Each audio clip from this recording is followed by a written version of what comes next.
साधारण नमक जिसको बोलते हैं NaCl, है ना। इसको इंग्लिश में टेबल सॉल्ट भी बोलते हैं, टेबल सॉल्ट। देखना जैसे कि अगर आप लोग जाते हैं कोई रेस्टोरेंट मतलब कोई होटल जाते हैं तो वहाँ देखिए डब्बा में रखे रहेगा नमक, वाइट टाइप का ना। अगर आपको कम नमक लग रहा है तो एक्स्ट्रा डाल लीजिए, है ना। तो इसलिए इसको क्या बोलते हैं, टेबल सॉल्ट भी बोलते हैं। तो क्वेश्चन पूछेगा साधारण नमक का सूत्र क्या है, तो NaCl, ठीक है। साधारण नमक का सूत्र क्या है, NaCl, ठीक है।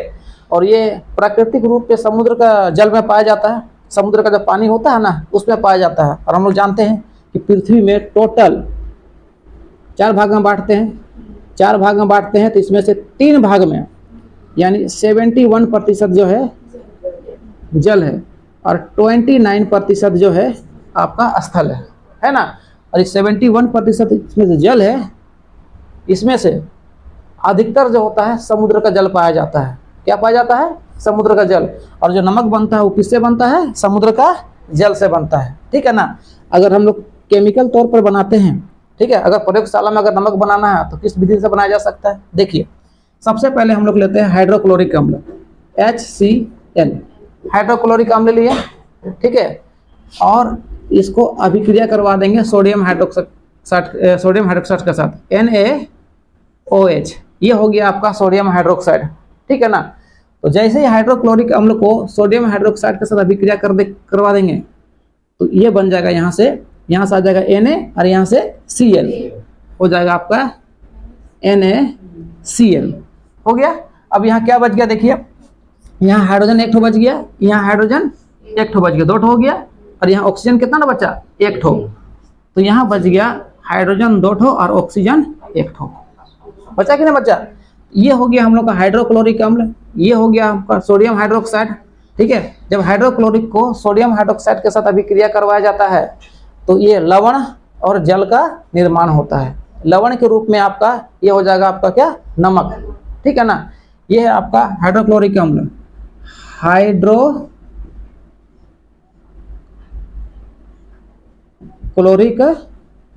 अम्ल जिसको बोलते हैं। ये हमारा आमाशय में पाया जाता है और इसका pH मान लगभग कितना होता है, 1.4 होता है, ठीक है। जो भोजन को पचाने का काम करता है और साथ ही साथ भोजन में जो हानिकारक जीवाणु आए रहता है उसको नष्ट करने का क्या करता है, काम करता है, ठीक है। और ये है हमारा सोडियम हाइड्रोक्साइड, ये क्षार है, सोडियम हाइड्रोक्साइड, हाइड्रोक्साइड, ये क्या है, क्षार है, ठीक है। और ये हमारा है नमक, इसको हम लोग बोलते हैं सोडियम। Na मतलब होता है सोडियम और Cl मतलब होता है क्लोराइड। ये है हमारा लवण, लवण क्या है, लवण। अब यहां से गौर सुनिएगा, हाँ। एक अभिक्रिया के बारे में आप लोग को बताए होंगे, उदासीनीकरण अभिक्रिया, उदासीनीकरण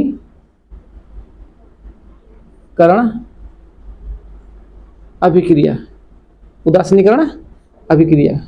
इसमें बताए थे आप लोग को, ध्यान दीजिएगा। जब अम्ल और क्षार को मिलाकर अभिक्रिया किया जाता है, यानी जब अम्ल को क्षार के साथ अभिक्रिया कराया जाता है तो लवण और जल का निर्माण होता है। तो इसे ही क्या कहते हैं, उदासीनीकरण अभिक्रिया कहते हैं। जब अम्ल को क्षार के साथ अभिक्रिया कराया जाता है तो लवण और जल का निर्माण होता है, तो इसे ही क्या कहते हैं, उदासीनीकरण अभिक्रिया। जैसे ध्यान दीजिए, यहाँ जो जल बन रहा है ना ये उदासीन होगा, ठीक है। यहाँ ये जल तुम आपका क्या होगा, उदासीन होगा। उदासीन मतलब ना ही स्वाद में खट्टा लगेगा और ना ही स्वाद में क्या लगेगा, कड़वा लगेगा, ठीक है। जो नॉर्मल हम लोग पानी पीते हैं ना बस वैसी लगेगा, इसलिए इसको बोलते हैं उदासीनीकरण अभिक्रिया। अम्ल क्षार दोनों को मिला दिया जाए, अभिक्रिया कराया गया, लवण और क्या बना, जल, और ये जल जो होगा आपका क्या होगा, उदासीन होगा। तो इस अभिक्रिया को हम लोग उदासीनीकरण अभिक्रिया भी कहते हैं। तो उदासीनीकरण अभिक्रिया के दौरान यहाँ पर क्या बन रहा है, लवण बन रहा है, यानी नमक बन रहा है। क्या बन रहा है, नमक, जिसका स्वाद क्या होता है, नमकीन। अब नेक्स्ट हम यहाँ पर देखते हैं, हाँ देखेंगे। तो क्वेश्चन पूछा जाएगा, अगर मान लीजिए नमक में कौन कौन सा तत्व पाया जाता है, ठीक है ना। नमक में उपस्थित तत्व, नमक में उपस्थित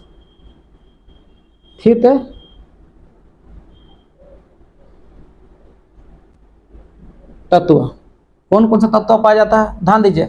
नमक का सूत्र होता है NaCl, क्या होता है? NaCl। ध्यान दीजिएगा, यहाँ पर Na दिया हुआ है। Na मतलब क्या होता है? सोडियम। पहला इसमें पाया जाएगा आपका सोडियम। दूसरा इसमें पाया जाएगा Cl है। Cl मतलब क्या होता है? क्लोरीन। क्या होता है? क्लोरीन। क्लोरीन हो गया। ठीक है। और कौन कौन सा तत्व पाया जाएगा? सोचिए इसमें एक बार। आप लोग जो नमक खाते हैं उसमें कौन सा तत्व पाया जाएगा? और आयोडीन। कहा जाता है ना आयोडीन युक्त नमक खाए, है ना? तो इसमें पाया जाता है आयोडीन। तो गलत फहमी मत रहना, यहाँ पर NaCl में आई कहीं लिखा नहीं हुआ है, इसलिए आयोडीन नहीं पाया जाता है। ठीक है, याद रखना। तो इसमें आयोडीन भी क्या होता है? पाया जाता है। ठीक है ना? तो क्वेश्चन पूछा जाएगा, ध्यान दीजिएगा। यहाँ से क्वेश्चन आता है कि समुद्री घास में कौन सा तत्व पाया जाता है? आयोडीन पाया जाता है। ठीक है, क्योंकि नमक में ही आपका आयोडीन पहले से इंक्लूड रहता है, मिले रहता है। ठीक है ना? तो आयोडीन ही पाया जाता है। इसमें एक और तत्व का उपस्थिति मौजूद होता है, मैग्नीशियम। कौन सा? मैग्नीशियम। मैग्नीशियम तत्व भी इसमें उपस्थित रहता है। ठीक है ना? अब कैसा पता चलेगा मैग्नीशियम उपस्थित रहता है? ध्यान दीजिएगा, ये एक प्रसंवेदी तत्व है, इसको बोलते हैं प्रसंवेदी तत्व। कहने का मतलब है कि आप बरसात के दिनों में देखे होंगे, आपका घर में जो नमक रहता है डब्बा में या प्लास्टिक में रखा होता है, तो वो पानी पानी टाइप का हो जाता है, हल्का होता है कि ना होता है? तो ऐसा क्यों होता है पता है? क्योंकि नमक में उपस्थित होता है आयोडीन, सॉरी, मैग्नीशियम उपस्थित रहता है नमक में। क्या उपस्थित रहता है? मैग्नीशियम उपस्थित रहता है। और ये मैग्नीशियम क्या करता है कि बरसात के समय में ध्यान दीजिएगा, वायुमंडल में नमीपन ज्यादा रहता है, तो उस नमी को खींचता है, क्या करता है? अवशोषित करने का काम करता है और नमक में मिला देता है, जिसके कारण बरसात के दिनों में क्या होता है? नमक थोड़ा सा गीला गीला टाइप का हो जाता है। होता है कि नहीं होता है? एकदम होता है। ठीक है, इस तत्व के कारण होता है, मैग्नीशियम के कारण ही होता है। ठीक है, तो ये है आप लोग को साधारण नमक के बारे में बताए हैं। एक और नमक होता है सेंधा नमक। हाँ, सेंधा नमक प्राकृतिक तौर पर एक चट्टान जैसा पाया जाता है। ये भी व्हाइट व्हाइट टाइप का ही दिखता है ना? सेंधा नमक जिसको बोलते हैं, प्राकृतिक में चट्टान जैसा पाया जाता है। ठीक है, उसमें लाल रंग का एक मिट्टी पाया जाता है ना? जिसके कारण देखना ये मिट्टी हल्का, मतलब नमक थोड़ा सा हल्का हल्का लाल लाल टाइप का दिखता है सेंधा नमक? नहीं? अरे बहुत मजा आता है खाने में, सेंधा नमक खाने में। ठीक है, कोई किसी जैसे अमरूद हो गया, इमली हो गया, ये सब का साथ खाने में बहुत मजा आता है, बहुत स्वादिष्ट लगता है। साधारण नमक की अपेक्षा कुछ ज्यादा ही स्वादिष्ट लगता है उसमें। ठीक है, खास करके अमरूद बहुत जबरदस्त लगता है खाने में इसमें। ठीक है, अलग स्वाद आता है इसका। ठीक है, तो ये चट्टान टाइप का मिलता है। ठीक है ना? और इसका रंग लाल इसलिए होता है क्योंकि इसमें एक मिट्टी भी पाया जाता है, वो मिट्टी इसमें मिले रहता है, इसलिए थोड़ा सा लाल लाल टाइप का दिखाई देता है। ठीक है, तो ये है नमक के बारे में पूरा विवरण आपको। ठीक है, याद रखना। नमक को हम लोग क्या बोलते हैं? इसको table salt. Table salt, salt मतलब ही होता है नमक। टेबल इसलिए बोलते हैं क्योंकि इसमें टेबल में रखा जाता है खाना खाने समय में। ठीक है, हम लोग तो जमीन में खाते हैं, है ना? इसलिए हम जमीन नमक तो बोल नहीं सकते हैं, है कि ना? जमीन नमक तो बोल नहीं सकते हैं। जो रईस सब होता है वो लोग टेबले में खाना खाता है और टेबले में रखता है, इसको डब्बा में रखेगा, इसलिए इसको टेबल नमक बोलते हैं, टेबल सॉल्ट बोलते हैं। ठीक है, तो इतना है नमक के बारे में। तो नमक ध्यान दीजिएगा, तो नमक में कौन कौन सा तत्व उपस्थित रहता है? सोडियम, क्लोरीन, आयोडीन और मैग्नीशियम। ये एक प्रसंवेदी तत्व है। ये क्या करता है? वायुमंडल से नमी को अवशोषित करता है, यानी खींचता है, और नमक में क्या करता है? मिला देता है, जिसके कारण बरसात के दिनों में क्या होता है? नमक जो होता है हल्का सा गीला टाइप का हो जाता है। ठीक है, चलिए लिखते हैं इसको पहले।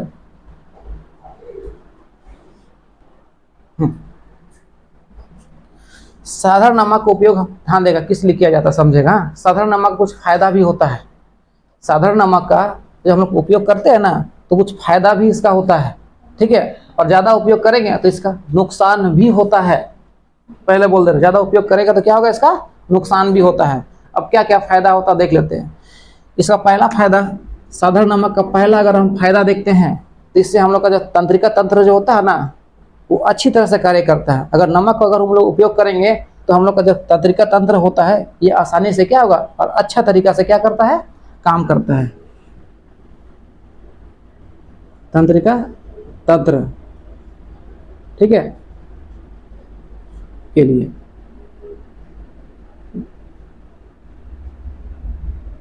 अच्छी तरह से कार्य के लिए। समझ में आया कि नहीं? तंत्रिका तंत्र के अच्छी तरह से कार्य के लिए इसका उपयोग किया जाता है। दूसरा, मांसपेशियों की गति के लिए। हम लोग जब मांसपेशी जब चलते फिरते हैं ना, चलते फिरते हम लोग है तो हम लोग का मांसपेशी भी गति करते रहता है, हिलते रहता है, ठीक है ना। तो इसके लिए भी आपका नमक बहुत काम आता है, ठीक है, मांसपेशियों की गति के लिए। मांसपेशियों के गति के लिए ये क्या है, बहुत जरूरी है, ठीक है, नमक खाना। अगर नमक नहीं खाएंगे तो मांसपेशी अच्छा से काम नहीं करेगा, ठीक है ना। तीसरा उपयोग इसका ध्यान देगा, हम लोग का शरीर में एक अम्ल पाया जाता है अमाशय में। कौन सा अम्ल पाया जाता है?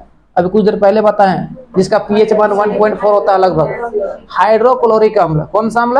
हाइड्रोक्लोरिक अम्ल। तो हाइड्रोक्लोरिक अम्ल के निर्माण के लिए, हाइड्रोक्लोरिक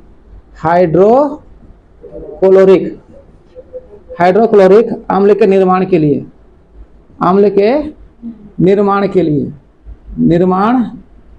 लिए ध्यान देगा। नमक खाना बहुत जरूरी है, नहीं कि अब नमक खाना जरूरी है पूरा पैकेटे मत ठूस लेना, नहीं तो दिक्कत हो जाएगा। अब ज़्यादा नमक खाएगा तो समझ में आए कि ना, इसका नुकसान भी होता है, क्योंकि कुछ चीज़ जो होता है हिसाब से खाना बहुत ही जरूरी होता है, ज़्यादा अगर खाएगा तो उससे दिक्कत हो जाएगा, ठीक है। चौथा, इसमें ध्यान देगा, एक तत्व पाया जाता है जो आयोडीन। कौन सा तत्व पाया जाता है? आयोडीन। इससे ध्यान देगा, अगर आयोडीन का कमी हुआ तो हमारा पहला बात, हमारा मस्तिष्क थोड़ा सा कमजोर हो जाएगा, है ना। अगर नमक में आयोडीन पाया जाता है, अगर इस आयोडीन का अगर कमी होगी हम लोग का शरीर में तो मस्तिष्क कमजोर हो जाएगा। और दूसरा क्या नुकसान होगा? एक रोग होता है, ध्यान देगा इस स्टेप से,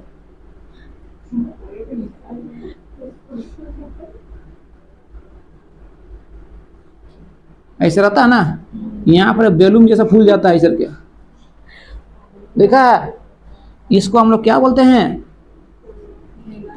घेंघा रोग बोलते हैं इसको, घेंघा रोग, या तो इसको ग्वाइटर बोलते हैं, या तो इसको गलकंड बोलते हैं। ये रोग हो जाएगा, समझ में आए कि नहीं? क्योंकि यहाँ पर होता है हम लोग का थायराइड ग्रंथि, और थायराइड ग्रंथि में थायरक्सिन हार्मोन बनता है। अगर ये हार्मोन अगर कम बनेगा तो ऐसी स्थिति में यहाँ पर थायराइड ग्रंथि में सूजन आ जाएगा। क्या आ जाएगा? सूजन आ जाएगा। और सूजन आने के कारण क्या होगा, यहाँ पर ये फूल जाएगा, जिसको बोलते हैं घेंघा रोग, या तो ग्वाइटर या तो गलकंड बोलते हैं। तो इसके कमी से ध्यान देगा, घेंघा रोग भी होता है, ध्यान देगा। इसमें क्या रहता है? आयोडीन के कमी से कौन सा रोग होता है? घेंघा रोग हो जाता है। समझ में आया कि नहीं? इसलिए नमक खाना बहुत ही जरूरी है। अगर ज्यादा नमक खाएगा तो नुकसान क्या है, इसमें से ब्लड प्रेशर बढ़ जाएगा आपका। ब्लड प्रेशर जो होता है ना, इससे संबंधित शिकायत आपका आ जाएगा, ठीक है ना। और कैंसर से संबंधित शिकायत भी आता है ज्यादा नमक अगर का उपयोग करते हैं। तो कहा जाता है कि दिन भर में कम से कम 1 चम्मच नमक का ही प्रयोग करना चाहिए, 1 चम्मच। उससे अगर ज्यादा अगर प्रयोग करते हैं तो दिक्कत होगा आपको भविष्य में, ठीक है ना। और हम लोग क्या करते हैं, देखो जो खाना बनाते हैं उसमें तो सब, जो हम लोग खाना बनाते हैं उसमें तो नमक डालते ही हैं, सब्जी भी सब डालते ही हैं, है ना। रोटी बनाते हैं उसमें डालते हैं, भले चावल बनाते हैं उसमें नहीं डालते हैं, लेकिन सब्जी सब तो खाते हैं कि नहीं खाते हैं, उसमें नमक डालते हैं। तो जो सब्जी वाला जब खाना, जो मतलब जो खाना में जो सब्जी सब खाते हैं उसमें नमक पर्याप्त मात्रा में होता है। एक्स्ट्रा अलग से नमक नहीं लेना चाहिए, पहले बोल दे रहे हैं। कोई कोई होता है ले लेता है अलग से नमक लेकर मार एकदम डाल देता है, ज्यादा नमक डाल लेता है। और ऐसा नमक ज्यादा प्रयोग करिएगा तो भविष्य में आपको ही दिक्कत होगा। समझ में कि ना, ब्लड प्रेशर से संबंधित शिकायत आएगा, कैंसर से संबंधित शिकायत आएगा ऐसे स्थिति में आपको, ठीक है। इसलिए ऊपर से नमक लेके ज्यादा नहीं खाना चाहिए। देखो दिन भर में कितना टाइम खाना खाते हैं आप लोग? 2 टाइम, एक दोपहर टाइम। इतना नमक लिए डाल के फिर इतना टाइम, और फिर अलग से खाना में एक्स्ट्रा नमक पहले से ऐड रहता है, तो इससे नमक का मात्रा बढ़ेगा कि नहीं बढ़ेगा? और नमक का मात्रा बढ़ेगा तो प्रॉब्लम आपको होगा। हम तो छोड़ दिए हैं डालना, ठीक है। हाँ, हम नहीं लेते खाना का ऊपर से नमक नहीं लेते, जो सब्जी में पहले डाला रहता है बस वही लेते हैं। समझ में कि नहीं? शुरू दिक्कत होता है, ठीक है। लेकिन समय के साथ जो होता है ना, अपना जीभ, हम लोग जीभ होता ना, वो टेस्ट बदल देता है। समय के साथ आपको आदत हो जाएगा। शुरू शुरू में अगर आप नमक डाल कर नहीं खाइएगा ना, तो थोड़ा सा आपको अजीब लगेगा कि नमकपन नहीं है, लेकिन हफ्ता 1.5 हफ्ता का बाद आपको जीभ जो है ना, स्वाद को एडजस्ट कर लेगा। ठीक है, उसके बाद पता नहीं चलेगा। ठीक है, इसलिए एक्स्ट्रा नमक नहीं खाना चाहिए। दिन भर में 1 चम्मच याद रखिएगा, उससे ज़्यादा नहीं, तो दिक्कत आपको होगा, हमको नहीं होने वाला, हम छोड़ दिए। हाँ चलिए,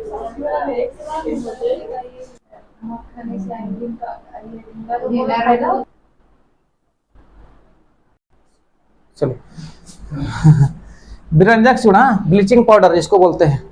ठीक है, अब ध्यान दीजिएगा, ब्लीचिंग पाउडर यानी बिरंजक चूर्ण, मतलब बिरंजक चूर्ण को ब्लीचिंग पाउडर भी हम लोग बोलते हैं। ठीक है ना, ये सफ़ेद कलर का एक चूर्ण होता है, गुंडा टाइप का होता है। ये मार्केट में आसानी से मिल जाएगा, 30 रुपये में आधा kg का पैकेट मिल जाएगा। ठीक है ना, इसका प्रयोग आप लोग देखे होंगे रेलवे स्टेशन या अस्पताल में, जहाँ थोड़ा गंदगी टाइप का रहता है, वहाँ पर व्हाइट टाइप का पाउडर गिरे रहता है कि नहीं, पाउडर गिर रहता है, अजीब टाइप से स्मेल देता है ये, है ना, तो उसी को बोलते हैं बिरंजक चूर्ण या ब्लीचिंग पाउडर।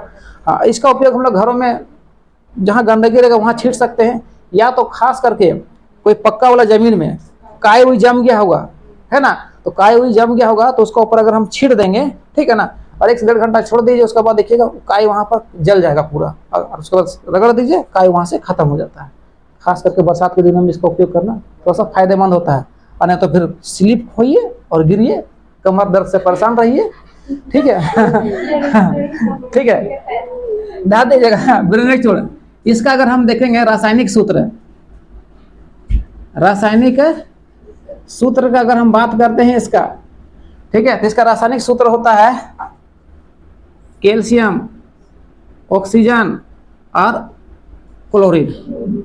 ठीक है, 3 तत्व मिलकर बनता है, कैल्शियम, ऑक्सीजन और क्लोरीन।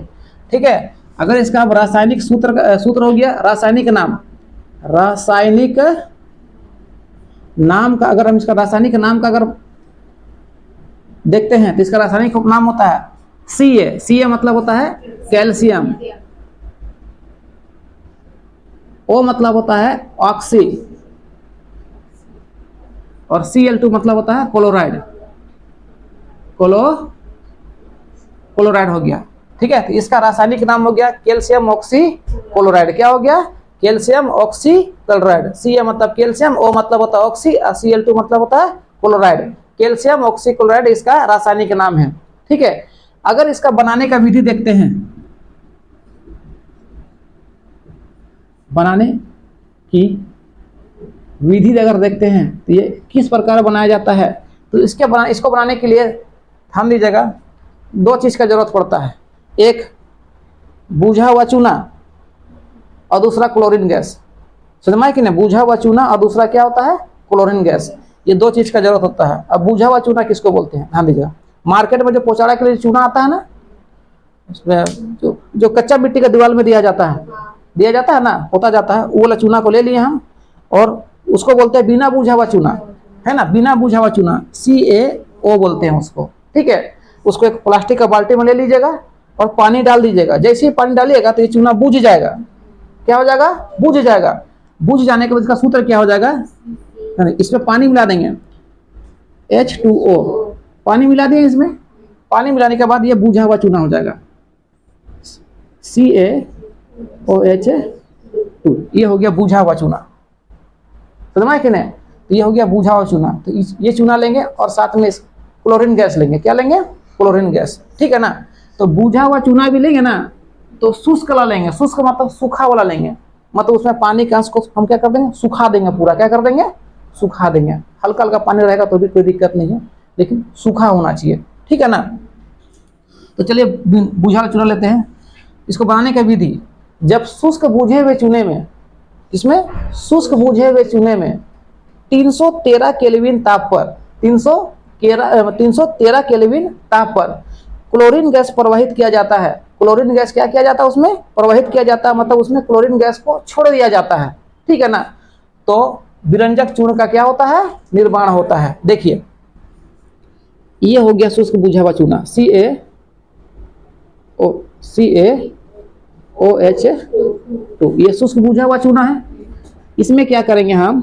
इसमें 313 केल्विन तापमान, या तो इसमें हम बोल सकते हैं 40 डिग्री होगा, लगभग 40 डिग्री सेल्सियस होगा ये, ठीक है। 313 केल्विन ताप पर इसमें क्या करेंगे हम, क्लोरीन गैस Cl2, ये हो गया क्लोरीन गैस।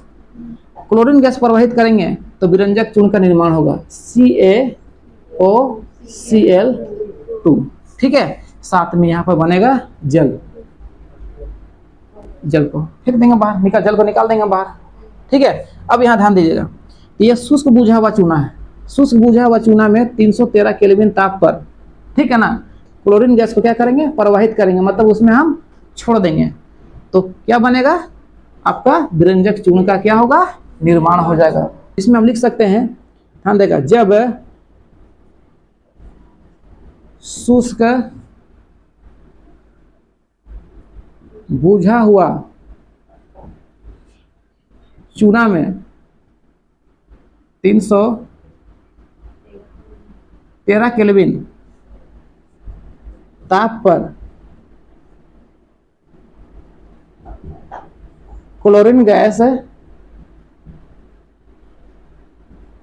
प्रवाहित किया जाता है तो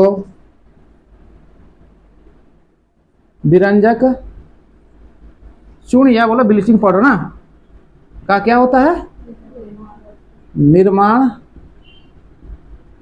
होता है, ठीक है। जैसे में ये हम सूत्र लिख दिए, बता दिए यहाँ पर, ठीक है ना। अब इसका खास करके ध्यान देगा उपयोग, ऐसे तो इसका बहुत सारा उपयोग है, एक दो उपयोग बता देंगे, ठीक है ना। जैसे ध्यान दीजिएगा, इसका उपयोग किया जाता है, पहला और सबसे खास उपयोग कीटनाशक के रूप में जल को शुद्ध करने में, पहला उपयोग ध्यान दीजिएगा, हाँ, कीटनाशक के रूप में जल को क्या करने के लिए, शुद्ध करने में इसका उपयोग किया जाता है। अब कीटनाशक के रूप में जल को शुद्ध करने में, इसका मतलब है, समझिएगा पहले, हाँ देखिए, विरंजक चूर्ण में दो चीज मिले रहता है। पहला हो गया CO मतलब जो बाजार में जो चूना मिले रहता है, मिलता जो कैल्शियम ऑक्साइड, ठीक है। तो ये चूना क्या करता है, पानी को साफ करने का काम करता है, पानी में जितना भी गंदगी होता है उसको क्या करने का काम करता है, साफ करने का काम करता है। साथ ही साथ इसमें क्लोरीन गैस भी रहता है, यहाँ पर देखिए क्लोरीन गैस है। तो ये क्लोरीन क्या गैस क्या करता है कि पानी में जो छोटा मोटा जो जीवाणु सब होता है, जो कीट सब होता है, उसको मारने का काम करता है ये, ठीक है। तो चूना पानी को साफ करने का काम कर रहा है, और क्लोरीन गैस जो होता है, जो कीड़ा या हानिकारक जीवाणु होता है उसको मारने का काम कर रहा है। अगर एक हिसाब से देखा जाए, ये पूरा तरह से जल को शुद्ध करने के लिए इसका काम किया जाता है, समझ में आया कि नहीं। तो कीटनाशक के रूप में जल को शुद्ध करने के लिए क्लोरीन गैस कीट का नाश कर रहा है, और यहाँ चूना जो है क्या कर रहा है, जल को शुद्ध कर रहा है, समझ में आया कि नहीं। तो कीटनाशक के रूप में जल को क्या करने के लिए, शुद्ध करने के लिए इसका उपयोग किया जाता है, पहला। दूसरा उपयोग अगर इसका बात करें, इसका उपयोग लॉन्ड्री में होता है। अब ये लॉन्ड्री क्या होता है, धोबी, जहाँ कपड़ा सब जो धोबी जो होता है, जहाँ कपड़ा साफ करता है, ठीक है, महंगा महंगा कपड़ा हो गया, ठीक है ना, जैसे आप घर में धोइएगा, जैसे खराब हो जाएगा, ठीक है ना, तो ऐसी स्थिति में आप उसको लॉन्ड्री ले जाइए, धोबी पास ले जाइए, वो अच्छा साफ करेगा, ठीक है ना, अच्छा से धोएगा, साथ में आयरन वायरन मार के भी आपको दे देगा, ठीक है। तो आपका कपड़ा जो होता है थोड़ा सा अच्छा रहेगा, ठीक है ना। तो जहाँ वह कपड़ा धोता है तो वहाँ पर भी इसका उपयोग किया जाता है विरंजक चूर्ण का, ठीक है ना। लॉन्ड्री में,